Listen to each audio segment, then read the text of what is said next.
Let me tell y'all about a love of mine. It grows sweet and plentiful throughout these United States of America. Live sports. Baseball season pushing on with fury. Training camps for the NFL officially getting underway with all the hope and or dread it brings. Concerts littering stadiums and arenas from coast to coast. August is my last gasp of life before being trapped on a computer for 6 months. And with that comes my love of Sakic, the sponsor of this video. For over a decade, I've been using them to scour the resale market to find tickets to any event of my choosing. Not once have they led me astray. And with their trusty app, its ease of use brings me back every time. It sorts all available tickets from red to green on a 1 to 10 scale. Red being bad, green good. Plus, all tickets on the app are backed by their buyer guarantee. When life gives you hell, use the code TREE to save $20 off your first purchase. Why did I say that? Just because I need to express my love for Sakic. Go ahead, sue me for it. On second thought, watch this video and please don't. When a legend ascends to life after hockey, the outcome tends to be a mixed bag. The former coach moving upstairs to GM. Brad Stevens had tremendous success with the transition. Barry Trotz, not so much. Some move behind the bench. Rod Brindamore, I'd say that one worked out. Not so much for Adam Oates. But sometimes there's a different path for a player after their career. A way for a team to be molded by hands that know what it takes to win. Most of the time it's usually as a scout or assistant GM, maybe a head of player development. However, some ascend to teams are. This is even more of a crapshoot. Joe Sakic's the most notable success story in recent times, albeit with a rough start. Meanwhile, Rob Blake didn't work out whatsoever. Garth Snow... Ugh. But what if the hockey gods offer a team a second chance? Someone who had a reputation built up at a previous spot. A franchise legend, one whose name sends chills down the spine of every fan. Only for it to be a Trojan horse. Helen of Detroit was their ruin. And she whispered 3 words in their ear. Stevie came home. The prodigal son returned. It is a Good Friday, Jamie. This is not April Fool's. This is not a joke. The Red Wings themselves have put out this press release. There'll be a press conference today at 3 o'clock. The captain is coming home. The new executive vice president and general manager of the Detroit Red Wings, Steve Yzerman. The pipe dream became reality. Steve Yzerman, the architect of the revived Tampa Bay Lightning, a man with sterling reputation and executive savvy, returning to the place he helped build into a dynasty. Cups breeding more cups. Now imagine the cups he'll secure once he's entrenched. Stevie should have never left. He still had family in southeastern Michigan. The Ilitches openly wept when he left. Ken Holland kept running this team further and further from relevance with ill-fated streak extensions. But with Ken being booted upstairs with little resistance, it's Yzerman's ship to sail. There's even a catchy name that'll be the rallying cry for millions. The Yzerplan. Toronto believes their Shanna plan is the true path. Early success is fool's gold. They'll continually stall out to the point of eventual failure. This was gonna be different. Holland isn't burning the map to cross a foot-long stream. But what should have been the impetus for celebration became the ultimate sham.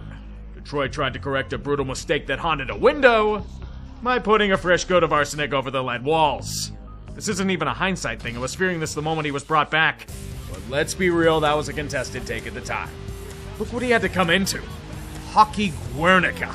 A wasteland of late-stage Holland. Degradation of skill, only a handful of prospects that panned out, an unbelievably old roster, and terrible contracts aplenty. Years of trying to desperately cling on to the streak without old faces to mask the decay crushed them in the end. It's no wonder why they were sitting at the bottom of Lake Huron by the time Stevie arrived. This was going to be a very long and arduous process. Everyone knew that going in. The farm system Stevie inherited wasn't going to give much. Philip Zadina was a miserable flop, as well as Dennis Chalowski. So much chaff to wade through and burn off. It was dire.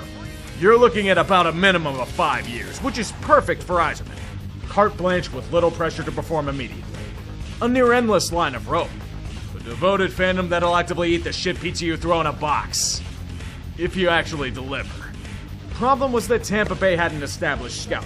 Men who had little connection to Stevie and performed admirably for their stint. Finding gems in the later rounds to complement established core pieces like Stamkos and Hinton. Turning the Lightning from bastard child to buzzsaw. When Stevie went back to Detroit, he didn't have that cocoon. He surrounded himself with his buddies and a bunch of Holland's men. And his brother. I know what you're gonna say, but he brought back Pat Verbeek. He became the GM of the Ducks, Jim Gregory nominee. Sure, Pat got the Ducks out of late-stage Murray, but after this past offseason, We'll be the best guy to come out of the hive mind got bailed out by a circus. What do you want, free breadsticks for that or something? After years of entrenchment in Detroit, surrounded by hand-picked yes-men and former teammates, trying to fix Ken Holland's repeated follies revealed one major flaw in the Yzerplan. Stevie can't build an NHL roster. Sure, you argue he can draft to an extent. Remember when everyone laughed at the Moritz Seider pick when it happened? Only one laughing is Stevie, being screwed into the 4th overall pick after hitting rock bottom unearthed another gem in Lucas Raymond. You'll argue that Marco Kasper and Simon Edmondson have promise, and then you start to see a trend. Dude's a Hulk and Anderson merchant. It's pretty much all that's left of Detroit's hollowed scouting group. Most of his picks that sniffed the NHL from his GM tenure are from the Swedish junior leagues. I'm not joking when you get to his North American selections.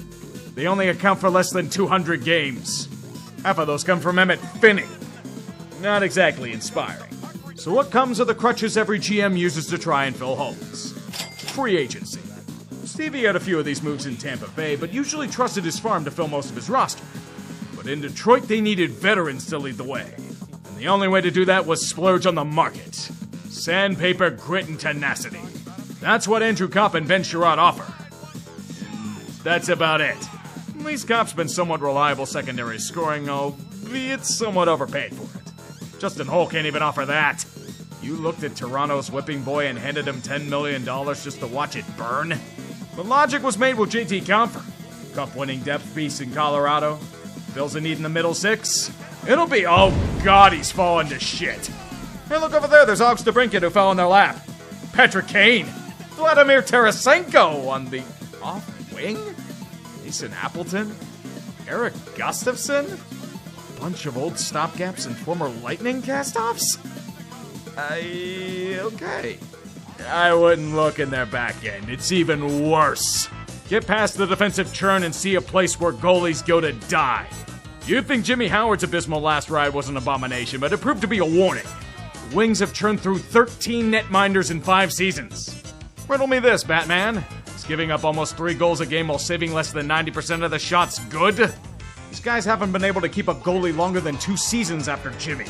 True, patience is required with deep rebuilds, but you look deeper and slowly realize with the Yzerplan, there's no vision. It's pivoting and posturing, drifting into the winds of whatever the Meyer Bakery sets out. Some days it's nurturing the prospects, others it's using placeholders because the prospects apparently aren't ready yet. Then it's trading those bets because the stars aren't aligning, but the time's come for a greater push to acquire more established pieces and vets, yet it results in what's supposed to be the Yzerplan. You get situations where Tyler Bertuzzi and Philip Hronek are sold due to the team not ready for playoff contention, yet near immediately splurge on the replacements in the offseason. They'll wisely extend Lucas Raymond and Moritz Seider long-term, yet do fuck all to supplement them. The defense is about ready to have more prospects establish themselves in the NHL. Trade away excess goods and Jake Wallman with a second-round pick to get out of his deal. As he immediately finds great form and is traded for a first-round pick 9 months later. So they could have used Wallman on the back end? Extend a mid-30s Ben Sherratt for another 4 years and trade for Justin Falk for reasons of no more Hall. The rest of the guys to fill out the roster are sub-1%ers on Buckdoku. Dylan Larkin remains the face of the team, yet it feels like the team dies if he isn't out there. You boast about Sebastian Cossa the same way you hyped up the Holland batch, yet give him no chance to prove himself. He needs more time to ferment, you'll cry. Goalies only need 1 whole game in the show, then immediately pivot to fuck you, he's traded to Utah. Good luck, Trey Augustine.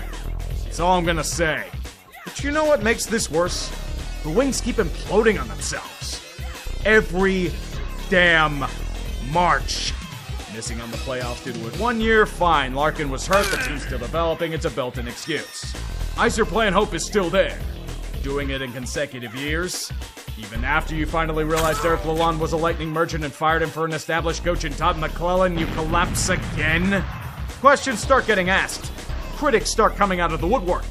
People start to zone in on the grift, but there are still plenty of defenders. Told you, the leash is long. But explain coming out with fire again to start a crucial year. John Gibson acquired to solve the long-standing starting goalie woes, playing like he's in his prime, leading the damn Atlantic just before the Olympic break, and they fucking collapse again. Beware the Ides of March. Spartacat stabs Little Caesars Arena with an army of disgruntled senators. The thing is, it's not even due to anything tangible, they're just gutless.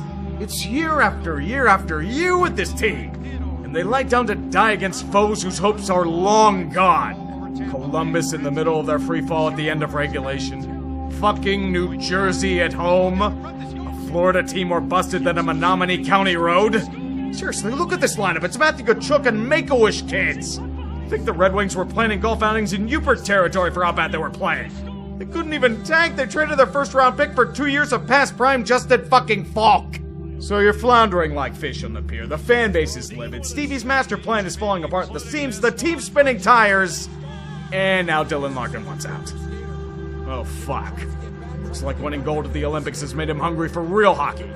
Sure, Larkin's been the pulse of the team since Zetterberg and Dutson left, but they won't anger him by doing nothing. They did nothing. Well, if the team's idle and hanging on to Yzerman deep into July... Get the fuck out of here! Holy shit, Detroit fired Stevie via promotion. They Hollanded him!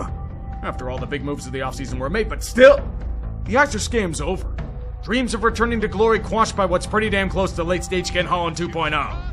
That's probably the most brutal wound. This was supposed to be the return to glory. This was a gift promised by the hockey gods themselves, a correction of a past mistake! Yet it disintegrated into ash before their very eyes. Wings basically replaced Ken Holland with Yzerman without fixing the leaks around him. And Stevie only punched more holes in the dike. This team needs to do some serious soul-searching and realize that legacy only goes so far, but it seems like no one wants to. Detroit once cherished the streak, like Kmart's littered throughout these United States, showcasing superiority and pride.